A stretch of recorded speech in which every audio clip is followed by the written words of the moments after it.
sans doute l'occasion, Jean-Marc Jancovici, d'aborder ces sujets un peu sociétaux. Alors tout le monde vous connaît, on ne vous présente plus, mais je vais quand même vous présenter. Vous êtes ingénieur de formation, vous êtes passé par Polytechnique, par Télécom Paris. Vous vous êtes tourné très vite vers le conseil en énergie et en climat. Nos convives vous connaissent depuis des années, notamment comme fondateur de Carbone 4, une société qui accompagne, je cite, la transformation des organisations vers la décarbonation et l'adaptation au changement climatique. Vous êtes aussi fondateur et président du groupe de réflexion The Shift Project, membre du Haut Conseil pour le climat, enseignant, mais aussi chroniqueur sur RTL et auteur de bande dessinée, puisque vous avez co-signé il y a un an avec Christophe Blain Un monde sans fin, FIN, énorme succès de librairie, 600 000 exemplaires, dit-on. Bref, vous êtes devenu une star, un nom, Janco. Et dans cet agenda de ministre ou de ministrable, nous sommes très heureux de vous accueillir ce soir pour évoquer ces sujets. 2022, ça a été l'année où peut-être nous avons tous touché plus que jamais auparavant la réalité du changement climatique. Et puis c'est aussi une année qui est marquée par la guerre en Ukraine et qui nous amène tous à nous interroger sur notre politique énergétique et le mix énergétique de nos économies et nos sociétés dans les années à venir. Et moi, ce qui m'intéresserait, c'est de savoir comment vous jugez notre réaction, notre réponse aujourd'hui à ces défis. Qui est nous? Les politiques, les citoyens, Pas la vous. France, l'Europe, le monde. Pas les financiers. Les financiers aussi, Ah bien bon. sûr. Enfin, je sais pas, on va peut-être parler des financiers dans cette salle, non? On centrera un peu plus sur les financiers, oui. Ensuite. Les politiques nous ressemblent.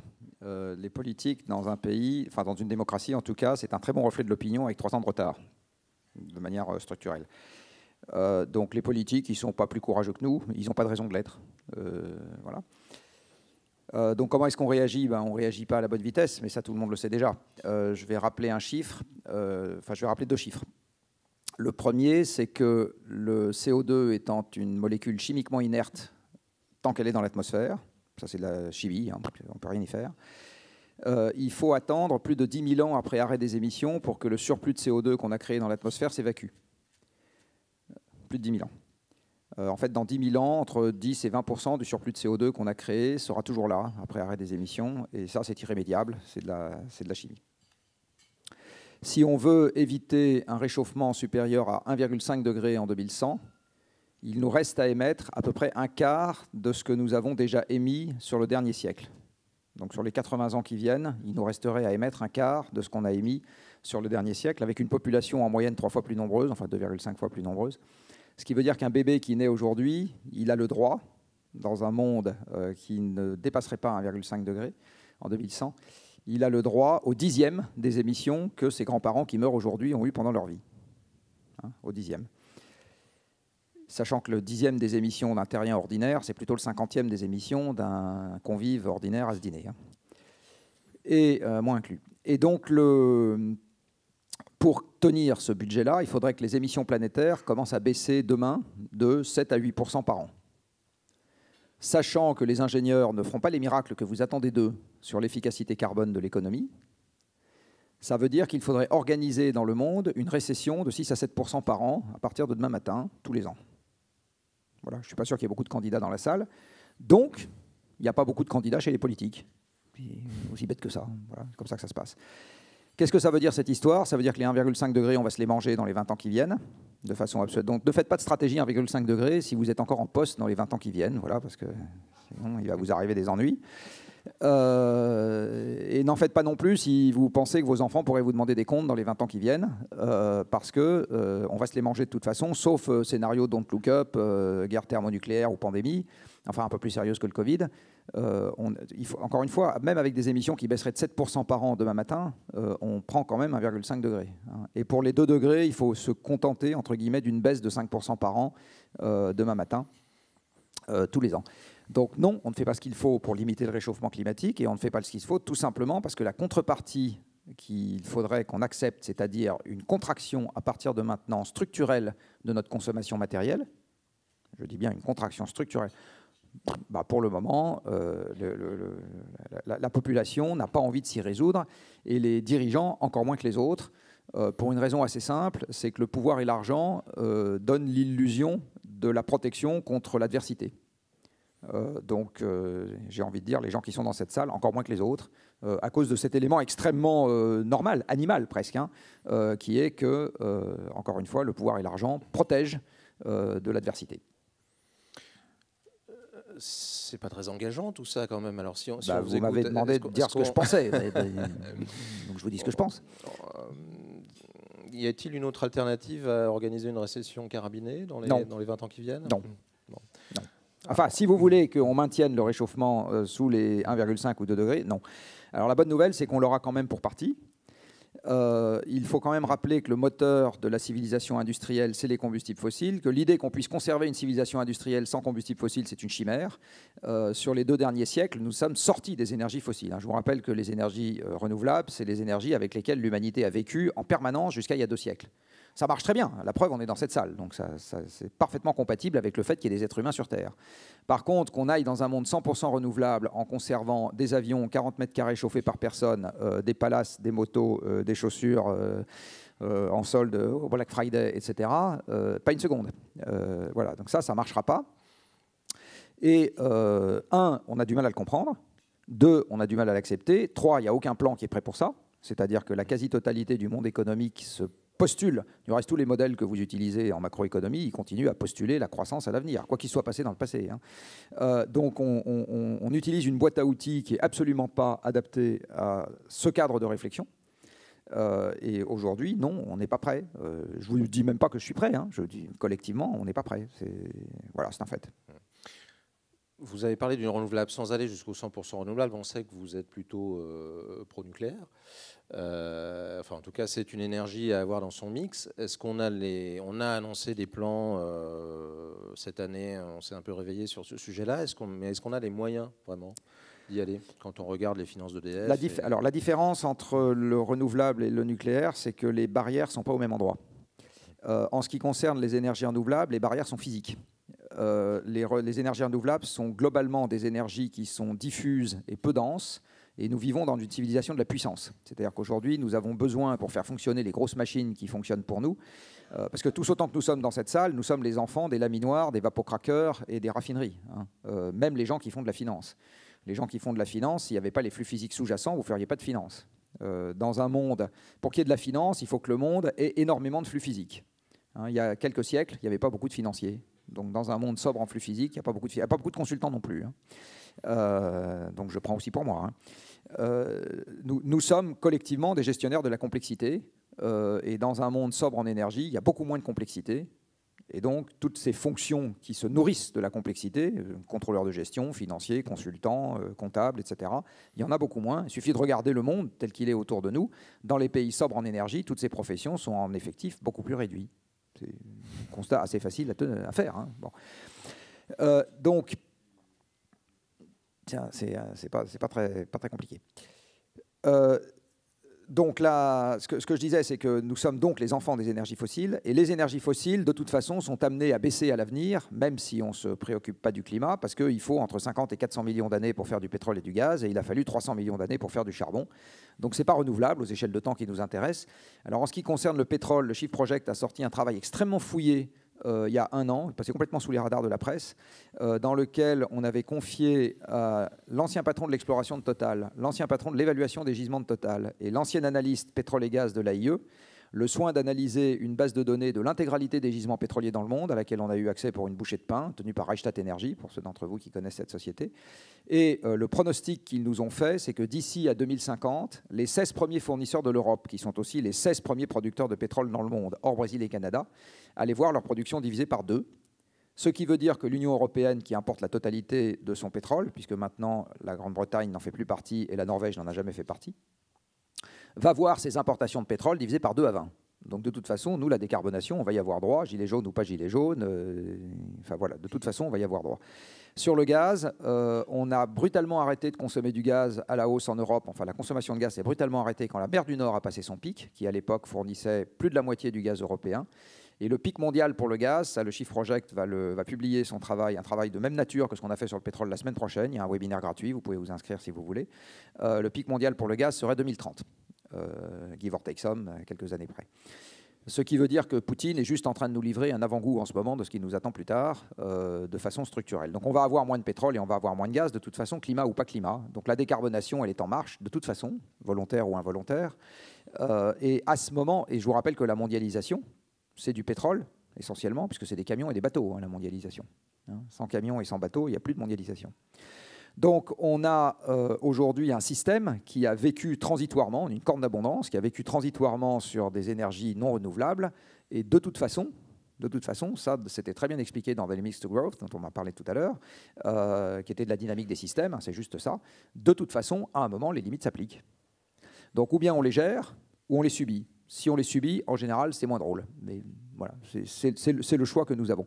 Ça ne veut pas dire que ce soit désespéré, mais ça veut dire que si on part avec le mauvais cahier des charges, en général, quand on fait ça, on se prend les pieds dans le tapis. Donc on les gère comment? Nucléaire, en partie? Alors le nucléaire est moi ce que j'appelle un amortisseur de la décroissance. Quand vous faites une petite règle de 3 sur quelle est la contribution possible de la décarbonation de l'énergie dans laquelle vous avez le nucléaire, dans un monde où les émissions doivent baisser de 5% par an, vous vous rendez compte que ça ne peut pas faire le job en totalité. Donc ça permettra d'avoir du nucléaire, de garder un peu plus de civilisation industrielle dans un monde qui, de toute façon, va en avoir beaucoup moins. Voilà, c'est ça l'équation. C'est un amortisseur de la décroissance. Dans la BD, on a appelé ça un parachute ventral. Voilà, mais c'est ça l'idée. Pourquoi est-ce que c'est plus efficace que l'éolien et le solaire? Parce qu'il faut en gros 10 à 50 fois moins de métal par kilowattheure quand on fait du nucléaire que quand on fait du solaire ou de l'éolien. Et dans un monde où l'énergie va devenir contingente et la mondialisation va progressivement décroître, alors pas la semaine prochaine, hein, là je vous parle à l'échelle de quelques décennies, eh bien le juge de paix sur la facilité à mettre en œuvre quelque chose deviendra la quantité de matériaux qui est incorporée. Donc plus vous avez besoin d'une grande quantité de matière pour arriver au même résultat, plus ça sera pénalisant, ce qui se traduira in fine par quelque chose dans les coûts. Aujourd'hui, ce dont on a fait la démonstration sur les 20 ans qui viennent de s'écouler, c'est que dans un monde où le charbon a doublé, où le pétrole a augmenté de 50%, on était aussi capable de faire de plus en plus d'éoliennes. Va bien. La bonne question, c'est est-ce qu'on est toujours capable de faire de plus en plus d'éoliennes pour de moins en moins cher dans un monde où il y a de moins en moins de pétrole, de gaz et de charbon? Et ça, on n'en a pas du tout fait la démonstration. Et du reste, ma conclusion personnelle, c'est que la réponse est non. Ça va aussi se mettre à coûter de plus en plus cher. On est en train de constater un tout petit renversement de tendance maintenant. Alors c'est trop tôt pour dire si c'est le début du grand renversement de tendance, mais il finira par arriver. Tout simplement, encore une fois, parce que faire un système électrique avec des collecteurs qui collectent une énergie qui est très peu dense, c'est-à-dire du vent ou du soleil, ça demande considérablement plus de matériaux. Et ça demanderait également considérable. Alors, le stockage électrique sur batterie, vous oubliez, à l'échelle des réseaux, ça n'arrivera jamais. Ça peut arriver sur une demi-journée ou une journée, mais au niveau intersaisonnier ou interannuel, ça n'arrivera jamais. Qu'est-ce que je veux dire? Et les trucs dont on parle, là, un peu techno, power to gas, etc., machin, c'est pareil. Quand vous voyez les rendements de ces trucs-là, ça ne se déploiera jamais à l'échelle pour qu'on puisse avoir un système 100% ENR avec les 25 000 ou 26 000 ou 27 000, je ne sais plus à combien on est, 27 000 TWh d'électricité qu'on consomme aujourd'hui dans le monde. Voilà. Dans les trucs dont on parle, comme vous dites, il y a aussi l'hydrogène qu'on veut constituer en tant que filière, qui est maintenant une destination d'investissement pour les financiers. Oui, là où il y a des subventions, il y a des investissements. Ça a très bien marché avec l'éolien et le solaire. Ça va marcher avec l'hydrogène? Ah oui, là où il va y avoir des subventions, il y aura des investissements. Oui. Ouais. Ça va très bien marcher. Est-ce que l'hydrogène va très bien marcher? C'est un truc qui peut être intéressant sous condition. Alors, je vais vous donner quelques ordres de grandeur et quelques éléments. D'abord, l'hydrogène, il n'existe pas à l'état natif sur Terre, sauf rarissime flux qui vient du sous-sol. Donc, l'hydrogène sur Terre, vous en avez plein, mais sauf qu'il est lié à d'autres atomes. Il est lié à de l'oxygène dans l'eau, il est lié à du carbone dans les hydrocarbures. Donc, si vous voulez récupérer de l'hydrogène de façon individualisée, vous allez devoir utiliser de l'énergie pour dissocier l'hydrogène des atomes auxquels il est associé. Ce qui veut dire que vous n'avez pas réglé votre problème en utilisant l'hydrogène, parce que la question, c'est qu'est-ce que vous utilisez comme énergie pour faire l'hydrogène. D'accord ? Donc l'hydrogène, une fois que vous l'utilisez, il fait de la vapeur d'eau, mais il faut le produire, parce qu'il n'existe pas dans la nature. Et donc pour le produire, si vous le produisez avec du charbon, c'est bien pire que d'utiliser du pétrole. Avec quoi est-ce qu'on fait de l'hydrogène aujourd'hui dans le monde? Essentiellement en séparant l'hydrogène du carbone dans des hydrocarbures. Donc le truc le plus classique, c'est le reformage du méthane. Vous mélangez du méthane et de la vapeur d'eau dans une grande cocotte minute que vous chauffez très fort, et ça vous fait de l'hydrogène et du CO2. Donc vous avez doublement du CO2, vous avez le CO2 de la réaction chimique, et vous avez le CO2 de l'énergie de chauffage. 10 tonnes de CO2 par tonne d'hydrogène quand on utilise du méthane. Et si vous utilisez du charbon, ça peut monter jusqu'à 30. Ce qui veut dire que l'hydrogène, il faut le faire avec de l'électrolyse, avec de l'électricité bas carbone. Et là, je vais aussi vous donner un ordre de grandeur. Pour remplacer le carburant qu'on utilise pour les avions par de l'hydrogène, il faudrait utiliser à cette fin pas loin d'un quart de l'électricité française. Donc on va en faire 3 pour amuser le descendant de Bruno Le Maire, mais on n'en fera pas beaucoup plus des avions à hydrogène. Pour remplacer un haut fourneau qui utilise du charbon pour faire de la réduction directe à l'hydrogène du minerai de fer, ce qui ça est un truc qu'on préconise au Shift Project. Donc le premier hydrogène qu'on fait, il doit aller là. Surtout pas dans les transports. Le transport, il faut faire des vélos électriques. Par contre, j'ai adoré la finance durable avec un Range Rover et une Porsche garée devant l'entrée, là. Mais donc, en fait, l'hydrogène, il ne faut surtout pas s'en servir dans les transports parce que le rendement est bien plus mauvais que celui de l'électricité. Donc, il ne faut pas faire. Par contre, il faut s'en servir dans l'industrie pour faire un peu d'acier décarboné et un peu d'engrais décarboné. Voilà, c'est là qu'il faut s'en servir. Mais retenez quand même que pour remplacer un haut fourneau, il faut un réacteur nucléaire pour produire l'hydrogène. Donc on n'est pas en train de parler de 3 éoliennes qui vont suffire. Hein. On est vraiment en train de parler de quelque chose qui est massif. Donc oui, on peut en faire. Il se trouve que cet après-midi, j'étais avec des gens de RTE. Voilà, et ils sont en train de se gratter la tête pour savoir comment est-ce qu'on va faire pour avoir à la fois la puissance et les réseaux pour les projets hydrogène qui ont été annoncés par le gouvernement. Hein. Ne serait-ce que les procédures de concertation préalable pour faire la ligne à 400 kV qui va aller jusqu'à l'électrolyseur, il y en a pour 3 ou 4 ans. Donc, voilà, donc il faut bien voir encore une fois que ce n'est pas quelque chose, si l'approvisionnement en pétrole doit diminuer de 3 à 4% par an dans les années qui viennent, ce n'est pas l'hydrogène qui va compenser ça en totalité, loin s'en faut. Bien, vous avez évoqué la quantité de matériaux dans ces différents moyens de production. On a redécouvert cette année la dépendance stratégique aux producteurs d'hydrocarbures. Est-ce qu'en promouvant l'électricité, on n'est tout simplement pas en train de changer vers une dépendance à l'égard des producteurs de métaux rares? Bien sûr. Alors, pas tellement de métaux rares, mais plutôt de métaux ordinaires. Il faut savoir que la France, en fait, n'a aucune indépendance, ni matière, ni énergétique, en première approximation.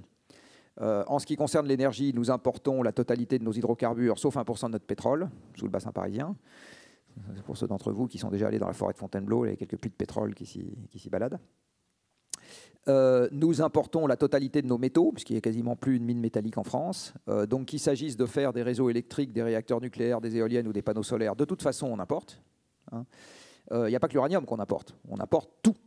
On importe absolument tout.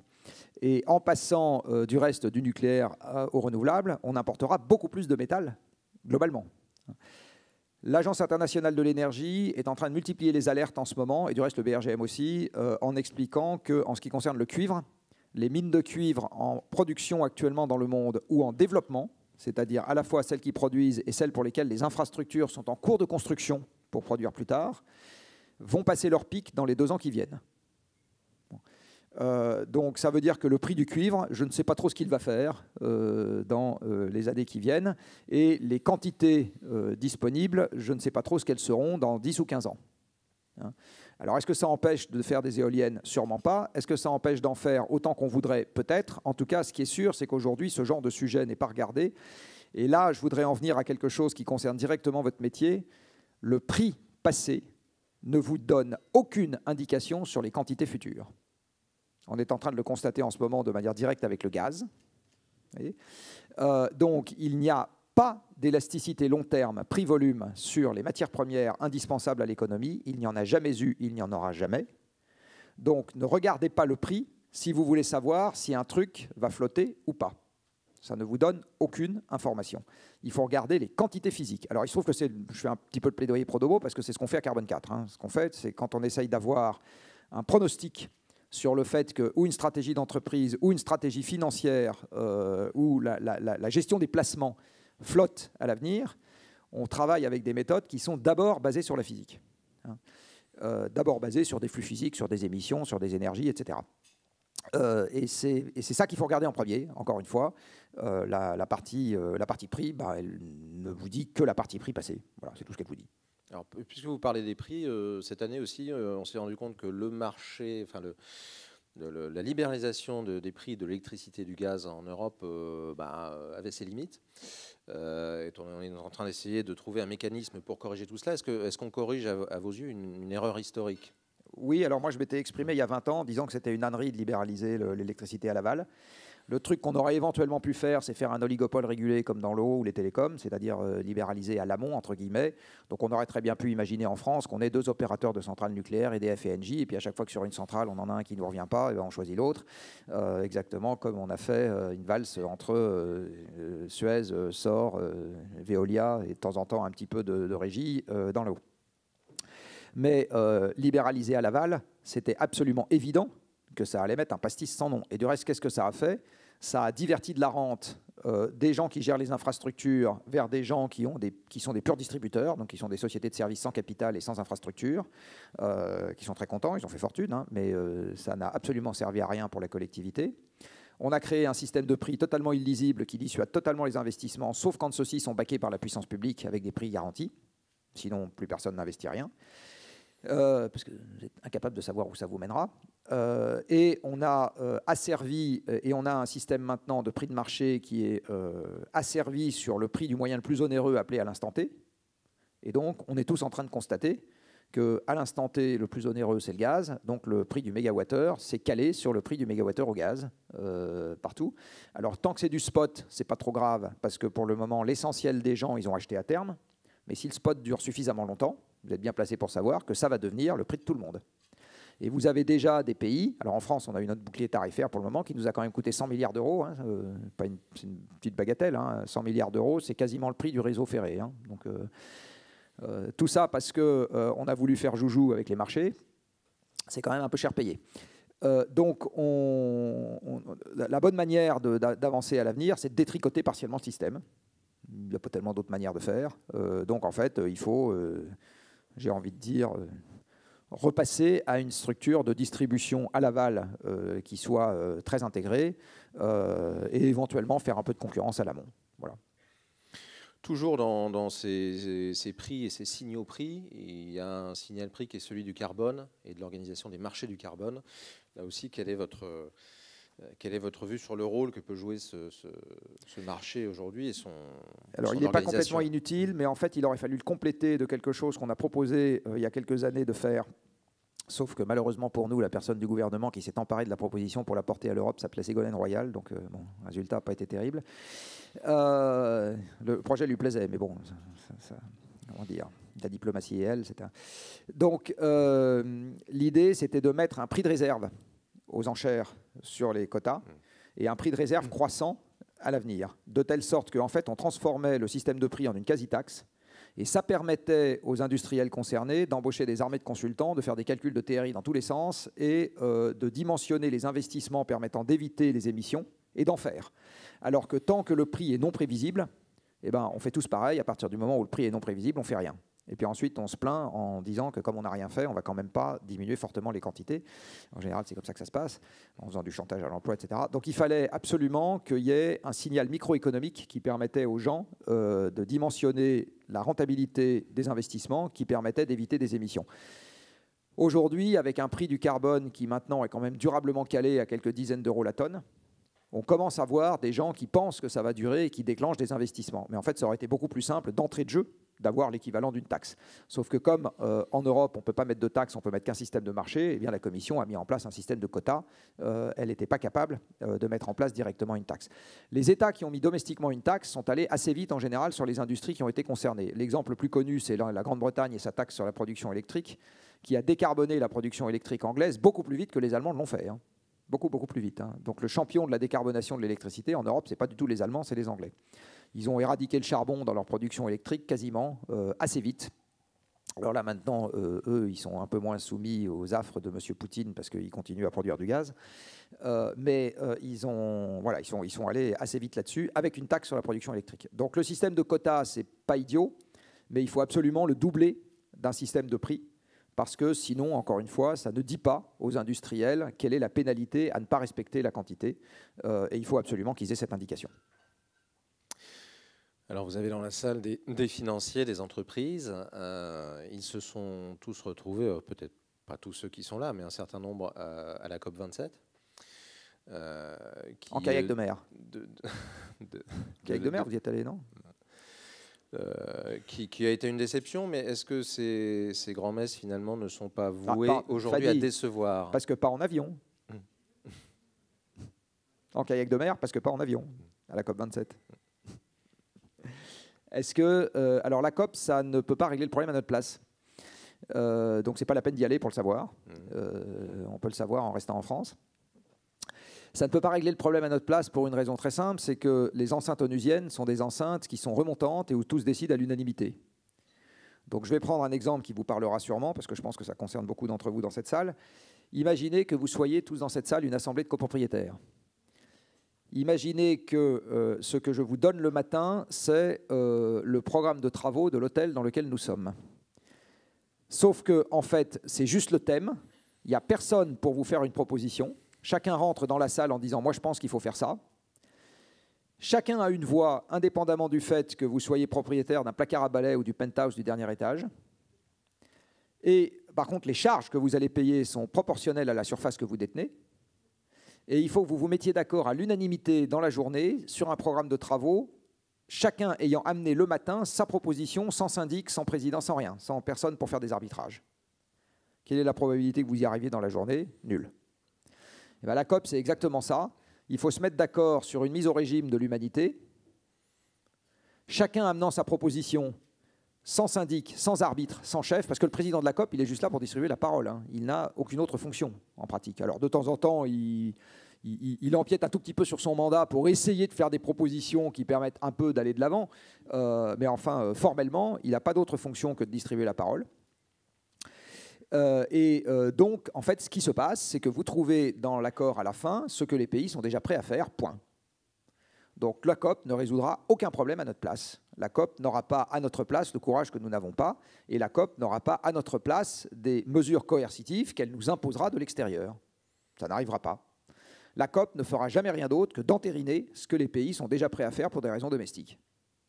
Il ne faut attendre aucun miracle de la COP. Alors ça fait des années que je le dis, donc je ne vais pas changer d'avis. La seule COP qui est servie à quelque chose, c'est celle de 2009, parce que ça n'a pas été une COP. À Copenhague, en 2009, vous avez eu une OPA du G20 sur les Nations Unies, parce que cette année-là, les négociations avaient tellement patouillé que dans la nuit du jeudi au vendredi de la deuxième semaine, je me rappelle très bien parce que j'y étais, vous avez un certain nombre, une vingtaine de chefs d'État qui se sont réunis dans une petite pièce et qui ont dit, bon allez, on va se mettre d'accord sur quelque chose, et qui ont sorti un truc en 12 bullet points en disant, voilà sur quoi on est d'accord. Et les 2 degrés datent de cette année-là.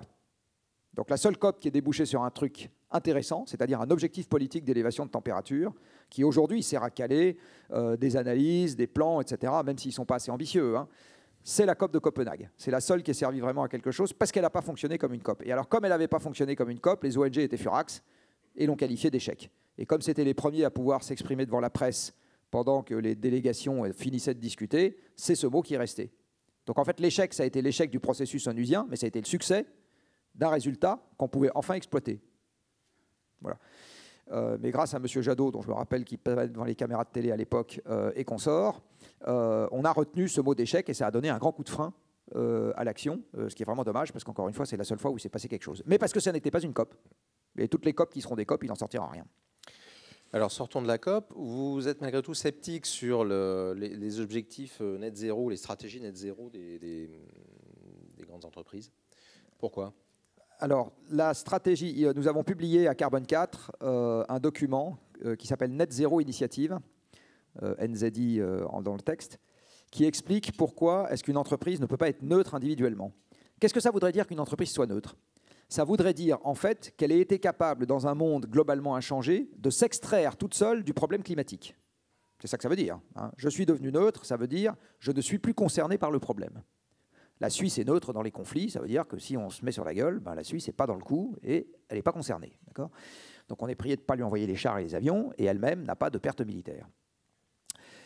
Or, c'est quelque chose qui est une illusion d'optique. Si je prends cet hôtel, par exemple, ici, imaginons qu'ils disent « je vais devenir neutre ». Alors qu'est-ce qu'il fait ? Il compte ses émissions, idéalement sur le périmètre le plus restreint possible, et il achète des crédits et il dit « ça y est, je suis neutre ». Sauf que si jamais il y a une contrainte mise aux émissions du transport aérien, est-ce que ça va ne pas le concerner? Évidemment que si. La quasi-totalité de la clientèle est aéroportée ici. Si on met une contrainte sur les industries qui fabriquent un certain nombre d'équipements qu'on trouve ici, est-ce que ça ne va pas le concerner? Évidemment que si. S'il ne peut pas remplacer la robinetterie en or, il perdra une partie de ses clients. Donc, cet hôtel, s'il dit qu'il se déclare neutre simplement en achetant des crédits, en fait, il se donne l'illusion qu'il s'est extrait du problème, alors qu'il est toujours identiquement à risque par rapport à l'époque où il ne s'était pas dit neutre. La seule chose qu'il aura gagné, c'est qu'il aura anesthésié tous ses collaborateurs qui se diront puisqu'on est neutre, le problème est réglé, donc je ne vois vraiment pas pourquoi on nous demanderait de faire des efforts. Donc, et ça, je l'ai constaté partout, où avec mes modestes guêtres de consultants, j'ai été un peu voir. Donc la neutralité, c'est un anesthésiant. C'est un truc qui sert à mettre le tas de poussière sous le tapis en disant le tas de poussière n'existe plus. Ce que je viens de dire pour une entreprise est tout aussi valable pour une institution financière. Donc une institution financière ne peut pas se déclarer neutre dans son coin. Ça n'a pas de sens. Rien. Tout ce que peut faire une institution financière, c'est de contribuer, comme une entreprise, à la neutralité planétaire. Ça oui. Mais c'est une contribution à, et ça ne dérisque pas, et ça ne supprime pas l'impact. Par ailleurs, quand vous regardez comment est faite la mécanique des crédits, c'est extrêmement discutable parce qu'on fait une addition temporelle de ce qui se passera plus tard et de ce qui se passe aujourd'hui. Le financement additionnel dans un projet qui permet d'éviter hérite quand même de la totalité des émissions évitées. Donc en gros, on considère que les gens qui ont cofinancé le projet, au motif que c'est son financement qui est additionnel, n'héritent de rien du tout dans ce qui permet d'éviter des émissions. C'est quand même assez discutable. C'est comme si le dernier actionnaire qui arrivait dans une société dit « tous les dividendes sont pour moi ». D'accord ? Je ne pense pas que vous investiriez souvent dans des boîtes comme ça. C'est quand même exactement la mécanique des crédits. Vous avez dans les crédits qui se mélangent des trucs qui évitent des émissions et des trucs qui les empêchent simplement d'augmenter plus vite que ça n'aurait été le cas si l'action n'avait pas eu lieu, mais ça augmente quand même. Enfin bon, bref. Donc vous avez tout un gloubi-boulga là-dedans. Et en plus, quand vous regardez au niveau planétaire, ça ne peut juste pas boucler. Parce qu'aujourd'hui, au niveau planétaire, on déforeste globalement. Donc vous voyez bien que si on fait un projet de reforestation quelque part, la bonne question à se poser, c'est est-ce que par effet domino, on n'est pas juste en train d'accroître la déforestation encore plus ailleurs? Donc aujourd'hui, la neutralité, j'insiste, c'est un anesthésiant, c'est quelque chose qui n'a pas de valeur physique, et c'est quelque chose qui ne dérisque pas l'entreprise qui se revendique neutre. Voilà. Donc en général, quand une entreprise se revendique neutre, c'est qu'elle a la flemme de faire des choses en grand. Bon. J'ai une toute dernière question. Ce que j'ai vu de plus courageux et de plus authentique dans le monde des entreprises, je ne vous donnerai pas de nom, mais ce que j'ai vu de plus courageux et de plus authentique n'est jamais allé avec une déclaration de neutralité.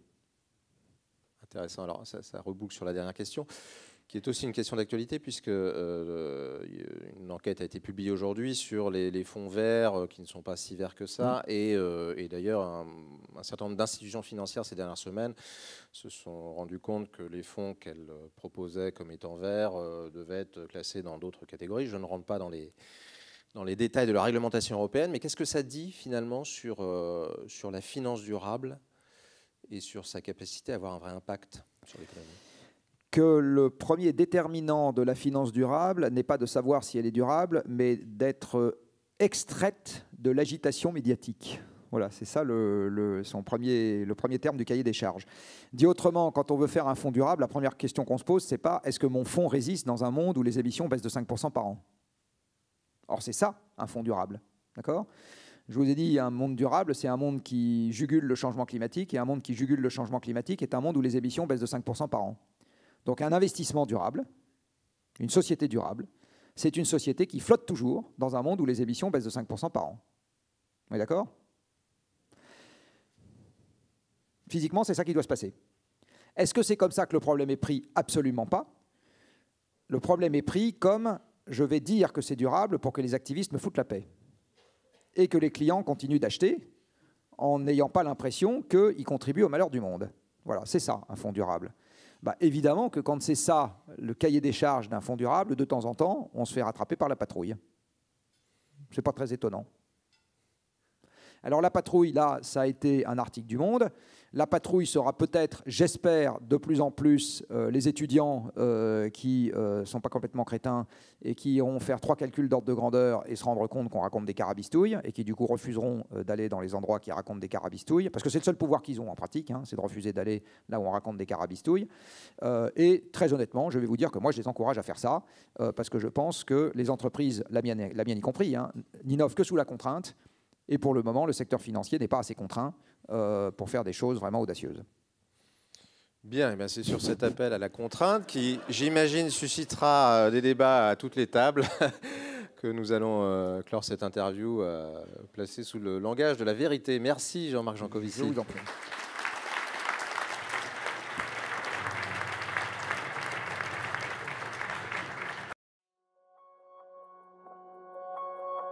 Thank you.